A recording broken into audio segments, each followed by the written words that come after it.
Pope Francis told the people of South Sudan the church has not forgotten them. Thousands of people attended an open-air mass in the capital Juba to see the head of the Catholic Church one last time before he left for the Vatican.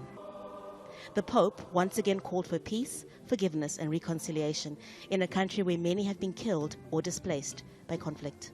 Non perdete mai la speranza. Never lose hope and lose no opportunity to build peace. May hope and peace dwell among you. May hope and peace dwell in South Sudan. According to the United Nations, there are more than 2 million internally displaced people in South Sudan, and another 2.3 million have fled the country as refugees. Those who attended the Mass hope the visit by the Catholic Pope, along with leaders of the Anglican and Scottish Presbyterian churches, will make a difference in this predominantly Christian country. I think Pope's coming to South Sudan is very appropriate, given the fact that for a number of years the country has never been peace. So we are hopeful that his coming will bring peace to South Sudan. The message that the Pope is delivering is quite important. He's coming to remind Christians to love themselves based on the peace of Jesus Christ as the only Prince of Peace. South Sudan's President Salva Kiir promised to resume talks with armed groups who did not sign the 2018 peace deal.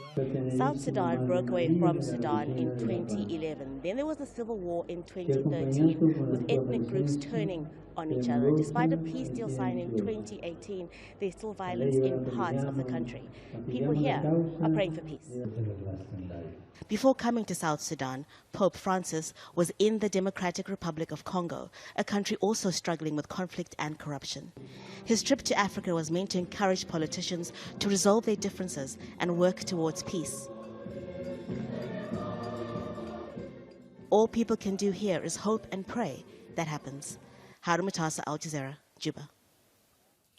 Peter Biar Ajak is a peace activist who was detained in South Sudan and forced to flee the country. He explained why the Pope's visit is significant.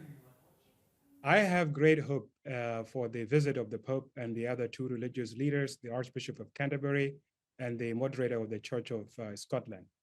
This visit is very historic, and we should not see it from the lens of the leaders alone. We should see at what does this mean for the people of South Sudan?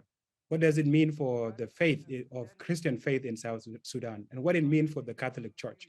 I do believe this is a historic visit, and it will have a monumentous impact among our people and in our country. If you would see the crowd that gathered earlier today at the John Garang mausoleum, and since yesterday when the three leaders arrived in Juba, the welcoming from the population has just been absolutely amazing.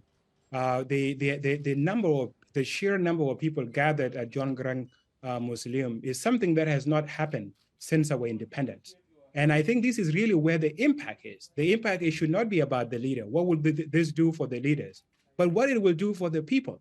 The Pope and the religious leaders, by coming to South Sudan at a time when the world leaders have nearly forgotten the suffering of the people of South Sudan, they have empowered our people, and they have powered the church leaders. And I think together, the people and the church leaders united, particularly the youth and the women, this will be the renewal that the Holy Father has been talking about since he embarked on this trip.